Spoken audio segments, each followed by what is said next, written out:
বুধবার রাতে ঘরের মাঠে লড়েও চেন্নাইয়ের কাছে হেরে প্লে অফে যাওয়ার আশা প্রায় শেষ করে ফেলল কেকেআর। এই ভিডিওতে আমরা আলোচনা করব এই ম্যাচের প্রথম ইনিংস নিয়ে। চেন্নাইয়ের বিরুদ্ধে টসে জিতে ব্যাটিং নেয় কেকেআর। দলে ফেরে মনীষ পান্ডে, বাদ পড়ে ভেঙ্কাটেশ আইয়ার। ঝোড়ো ইনিংস দিয়ে ম্যাচ শুরু করে নারিন, করে 17 বলে 26 রান।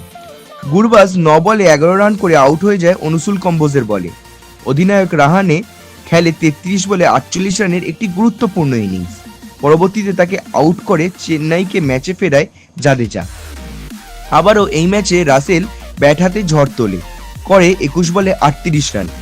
এদিন মনীষ পান্ডে অনেকটাই স্লো ইনিংস খেলে, 28 বলে 36 রান করে নট আউট থাকে। ব্যাটিংয়ে উল্লেখযোগ্যভাবে আর কেউ অবদান রাখতে পারেনি। চেন্নাইয়ের হয়ে সেরা বোলিং করে নূর আহমেদ, তার ঝুলিতে যায় 4 উইকেট। এছাড়া একটি করে উইকেট নেয় কম্বোজ ও জাদেজা। শেষ পর্যন্ত 6 উইকেট হারিয়ে কেকেআর ইনিংস থামে 179 রানে।